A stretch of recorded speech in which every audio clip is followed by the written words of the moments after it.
विष्णु के 9वें अवतार के रूप में। चूँकि हम अब तक अपने जनरल नॉलेज की किताबों में ये पढ़ते आ रहे हैं कि विष्णु के 9वें अवतार गौतम बुद्ध थे। लेकिन इसमें भी काफ़ी मतभेद चलता है। मतभेद चलने का कारण ये है कि जो हिंदू धर्म के गुरु हैं, उदाहरण के लिए जैसे जगत गुरु रामभद्राचार्य आदि गुरु जो हैं, उनका कहना ये है कि विष्णु के 9वें अवतार के रूप में जिस बुद्ध की बात की गई है, वो गौतम बुद्ध नहीं हैं, वो कश्यप बुद्ध हैं। उसके पीछे वो कारण क्या देते हैं? उसके पीछे वो कारण ये देते हैं कि कश्यप बुद्ध ब्राह्मण कुल में जन्मे थे और गौतम बुद्ध क्षत्रिय कुल में जन्मे थे। और सबसे बड़ा कारण वो ये देते हैं कि कश्यप बुद्ध जो थे, वो वेदों के हिसाब से चलते थे, वेदों को अंतिम सत्य मानते थे एवं वेदों की प्रामाणिकता को मानते थे। जबकि गौतम बुद्ध ऐसे नहीं थे। गौतम बुद्ध वेदों की प्रामाणिकता को नहीं मानते थे, मतलब वो अंतिम सत्य नहीं मानते थे। ऐसा नहीं था कि वो वेदों को खंडित कर देते थे। लेकिन जो गौतम बुद्ध हैं, उनका जो बौद्ध दर्शन है, मैं पहले से स्पष्ट कर दूँ कि भारतीय दर्शन में कुल 9 दर्शनों में से बौद्ध दर्शन एक नास्तिक दर्शन है। टोटल 3 नास्तिक दर्शन हैं, बौद्ध दर्शन, जैन दर्शन और चार्वाक दर्शन, ठीक? अब ये कौशल बुद्ध कौन है? ये टर्म आ रहा है, इसको समझ लेते हैं कि ये आखिर कश्यप बुद्ध हैं कौन?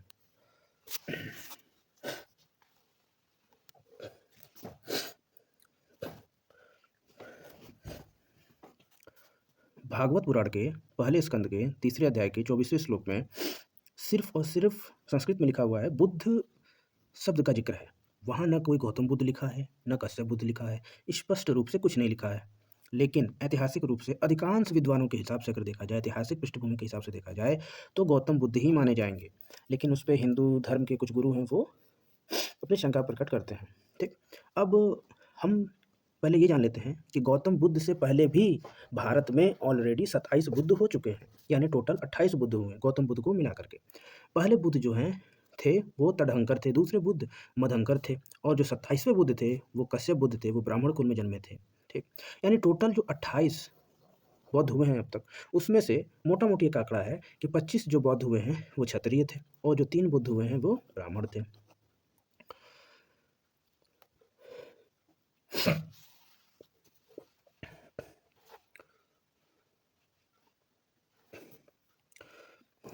अब हम इस मैप की सहायता से गौतम बुद्ध का जो अब हम इस मैप की सहायता से गौतम बुद्ध के जो प्रस्थान के स्थान हैं, उसको समझने का प्रयास करते हैं। लुम्बिनी, लुम्बिनी गणराज्य था, जिसके राजा सुद्धोधन थे और सिद्धार्थ का जन्म लुम्बिनी में ही हुआ था।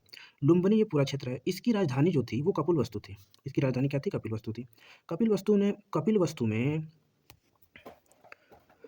कपिलवस्तु में ही गौतम बुद्ध ने अपना गृहस्थ जीवन का निर्वाह किया। 29 वर्ष की आयु तक वो कपिलवस्तु में रहे। उनकी पत्नी का नाम यशोधरा था। उनका एक लड़का था जिसका नाम राहुल था। 29 वर्ष की आयु में गौतम बुद्ध ने गृह त्यागा। गृह त्यागने का जो क्रमवार है, वो मैं स्पष्ट किए देता हूँ। वे कपिलवस्तु, जो कि लुम्बिनी की राजधानी है, के पूर्व दिशा में स्थित मल्ल देश की सीमा, एक मल्ल देश था, उसकी सीमा में गौतम बुद्ध जाते हैं। वहाँ पे अपने राजवस्त्र को त्यागते हैं, जो राजा के वस्त्र थे, चूँकि वो राजकुमार थे, तो वो अपने यहाँ पे राजवस्त्रों को त्यागते हैं, अपने केश को यानी अपने बालों को काटते हैं और सन्यासी वस्त्र धारण कर लेते हैं। उसके बाद वो यहाँ से मगध की ओर बढ़ते हैं। मगध ये पूरा क्षेत्र हुआ करता था। पूरा क्षेत्र मगध क्षेत्र हुआ करता था, जिसमें यूपी का कुछ हिस्सा, बिहार का कुछ हिस्सा, पश्चिम बंगाल का कुछ हिस्सा और छत्तीसगढ़ का कुछ हिस्सा आधुनिक वो आएँगे, ठीक? तो यानी मल्ल देश में राजवस्त्र त्यागने के बाद, केश काटने के बाद, सन्यासी वस्त्र धारण करने के बाद सिद्धार्थ गौतम जो थे, वे मगध की ओर प्रस्थान कर देते हैं। आखिर मगध जाने का कारण क्या था? वे क्यों मगध प्रस्थान करते हैं? तो उसके पीछे कारण ये था कि मगध जो देश था, मगध जो जगह थी, वो शिक्षा के लिए इतिहास में बहुत फ़ेमस थी, बहुत प्रसिद्ध थी। मगध दर्शन, तपस्या और शिक्षा का केंद्र था। तो गौतम बुद्ध की पहली संगठित दर्शन शिक्षा उनको मगध से ही मिली। संगठित दर्शन शिक्षा मतलब वे मगध में गए और वहाँ पे उन्होंने कई गुरुओं से भारतीय दर्शन का, भारतीय योग का, भारतीय ध्यान का शिक्षा लिया और दीक्षा ग्रहण की। मगध में गौतम बुद्ध को उनके पहले गुरु अलार कलाम मिले, जिनसे उन्होंने सांख्य दर्शन, सांख्य योग दर्शन की शिक्षा ग्रहण की और उनकी बताई हुई ध्यान पद्धतियों को सीखा। और उनको अलार्म कलाम से, जो उनके पहले गुरु से शिक्षा ये मिली कि नौ कुछ है, ऐसी चेतन की अवस्था, यानी उन्होंने सांख्य योग दर्शन ग्रहण किया और उनकी ध्यान पद्धति अपनाई। उस ध्यान पद्धति में उनको क्या ज्ञान मिला कि इस दुनिया में कुछ नहीं है, ना कुछ है, ऐसी चेतन अवस्था उनको आई ध्यान करते हुए। अब अलार कलाम के यहाँ जब बुद्ध उनके शरणागत बनकर गए, तो बुद्ध की स्थिति क्या थी? बुद्ध उनके प्रिय शिष्यों में बन गए, प्रिय शिष्यों में से एक थे। शीघ्र ही वो सारे ध्यान सीख लिए। अलार कलाम ने उन्हें अपना सहगुरु बनाना चाहा, लेकिन बुद्ध, वो तो दुःख के निवारण के लिए निकले थे। तो लेकिन बुद्ध का निष्कर्ष यह निकला, यह ज्ञान दुःख से पूर्ण नाश तक नहीं ले जाता है। इसलिए बुद्ध ने आश्रम छोड़ दिया। यानी उन्होंने अलार कलाम से शिक्षा ग्रहण की, वहाँ से कुछ सीखा, ये सीखा ना कुछ है, ऐसी चेतन की अवस्था सीखी और उन बुद्ध ने अपना निष्कर्ष यह निकाला कि यह ज्ञान दुःख के पूर्ण नाश तक नहीं ले जाता है, इसलिए बुद्ध ने आश्रम छोड़ दिया। उसके बाद वे अपने दूसरे गुरु के पास गए, जिनका नाम उद्दक रामपुत्र है। ध्यान की और भी सूक्ष्म अवस्था, यानी बुद्ध ने जो अलार कलाम से ध्यान की, सांख्य योग दर्शन की जो शिक्षा ली, उसके बाद उन्होंने ध्यान की और गहरी और सूक्ष्म अवस्था उद्दत रामपुत्र से सीखी।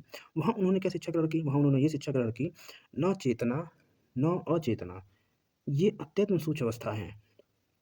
लेकिन यहाँ भी फिर शिक्षा ग्रहण करने के बाद बुद्ध ने यह माना कि ये शिक्षा भी पूर्ण मुक्ति की ओर उन्हें नहीं लेके जाती। यानी इससे क्या पता चला कि बुद्ध ने पहले गुरु से शिक्षा ली, दूसरे गुरु से शिक्षा ली, सीखा बहुत कुछ उन्होंने इनसे, लेकिन अभी भी उनको मुक्ति का मार्ग नहीं मिला, दुःख से निवारण का मार्ग नहीं मिला, दुःख से मुक्ति का मार्ग नहीं मिला। इसके बाद गौतम बुद्ध उर्वेला नामक जगह पे कठोर तपस्या करते हैं। उर्वेला जो जगह है, वो बोध गया के निकट है, जो आधुनिक समय में बिहार के पटना राज्य में पड़ती है। ठीक, वहाँ पे बुद्ध ने 5 सन्यासियों के साथ कठोर तपस्या की, बहुत कठोर तपस्या की, घोर उपवास किया, शरीर को बहुत कष्ट दिया और बहुत कठोर तप किया। उसकी स्थिति में गौतम बुद्ध का शरीर कंकाल के समान हो गया। शरीर पे ना कोई मसल्स थे, ना कोई मांस था, लगभग मृत्यु के निकट। ऐसा लग रहा था जैसे गौतम बुद्ध की मृत्यु हो जाएगी। इससे निष्कर्ष ये निकला, गौतम बुद्ध ने इससे निष्कर्ष ये निकाला, अति तप, अति भोग दोनों मुक्ति का मार्ग नहीं है। इसके बाद जब उनकी हालत, उनका शरीर इतना टूट गया, लगभग मृत्यु के निकट में पहुंच गए, तो सुजाता नाम की महिला उनको खीर खाने को देती है और वे उसे खीर ग्रहण करते हैं, जिससे शरीर को पुनः शक्ति मिलती है। लेकिन जो 5 सन्यासी उनके साथ तपस्या कर रहे थे, उन्हें लगता है कि ये मार्ग से भटक गए हैं और वे उन्हें भ्रष्ट समझकर त्याग देते हैं। गौतम बुद्ध को छोड़ के वे सारनाथ चले जाते हैं। और जब उन्होंने ये निष्कर्ष निकाला, अति तप, अति भोग दोनों मुक्ति का मार्ग नहीं है, सुजाता से उन्होंने खीर खाई, तब यहीं से मध्यम मार्ग जन्म लेता है। यहीं से गौतम बुद्ध मध्यम मार्ग की ओर प्रशस्त हो जाते हैं। फिर वो बोधि वृक्ष के नीचे ध्यान लगाते हैं और संकल्प लेते हैं, जब तक सत्य को न जान लेता हूँ मैं उठूंगा नहीं। और अंत में वैशाख पूर्णिमा की रात्रि को उनको ज्ञान की प्राप्ति होती है पीपल के वृक्ष के नीचे, निर्वाण बुद्ध की प्राप्ति। यानी पीपल के वृक्ष के नीचे वैशाख पूर्णिमा की रात्रि को उनको ज्ञान की प्राप्ति होती है, जिस दिन को निर्वाण प्राप्ति के बाद, ज्ञान मिलने के बाद गौतम बुद्ध अब उर्वेला से सारना चाहते हैं। उर्वेला में बुद्ध के साथ 5 तपस्वी थे। वे बुद्ध को कठोर तप जब बुद्ध ने कठोर तप छोड़कर मध्यम मार्ग अपनाए, वे यानी कौन? 5 तपस्वी गौतम बुद्ध को अपने मार्ग से भटका हुआ मानकर सारनाथ चले गए। बुद्ध ने सोचा, जिन्होंने मेरे साथ तप किया है वही पहले समझ सकते हैं, क्योंकि वे सन्यासी थे। एक गृहस्थ को अपनी बात समझाना काफ़ी कठिन था। तो बुद्ध ने सोचा कि जो उनके साथ 5 तपस्वी थे, जिन्होंने उनके साथ तप किया था, वे ही उनकी बोधित्व को समझने में ज़्यादा प्रशस्त होंगे। अब यहाँ से हमको बुद्ध के अंदर करुणा देखने को मिलती है, करुणा का सिद्धांत। बुद्ध ज्ञान को छुपा कर नहीं रखना चाहते थे, यानी बुद्ध को जो ज्ञान प्राप्त हुआ, बुद्ध उसे छिपा कर नहीं रखना चाहते थे, वे उसे भारत के हर कोने में पहुँचाना चाहते थे। तो यहाँ से बुद्ध के अंदर हम करुणा और प्रज्ञा मतलब बोध, प्रज्ञा का मतलब होता है कि जो चीज़ यथार्थ जैसी है, ज्यों की त्यों है, उसको देखने का बोध प्राप्त कर लेना, उसको देखने का बोध होना, इसी को हम प्रज्ञा कहते हैं। तो गौतम बुद्ध में करुणा और प्रज्ञा बोध का संतुलन देखने को मिलता है।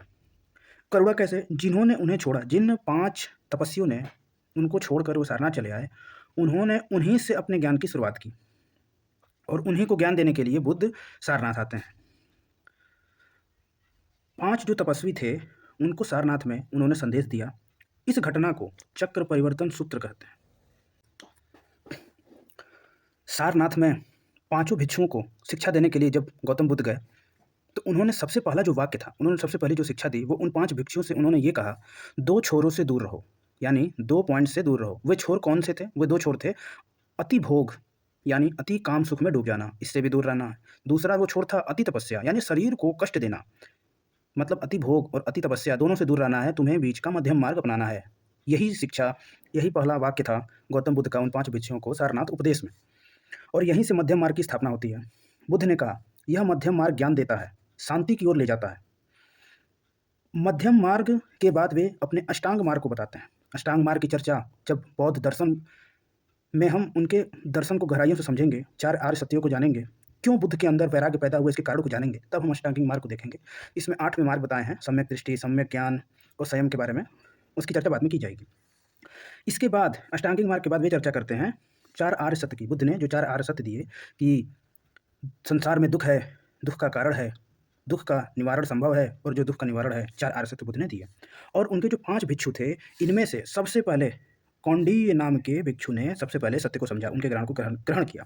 इसी वजह से कौंडिन्य को पहला अरहंत जानते हैं, गौतम बुद्ध का ये पहले अरहंत बने। यहाँ पे हमने गौतम बुद्ध से जुड़े हुए कुछ हिस्टोरिकल बैकग्राउंड को जान लिया है। अब हम अगली वीडियो में बुद्ध दर्शन को एक दर्शन के विषय के रूप में समझेंगे।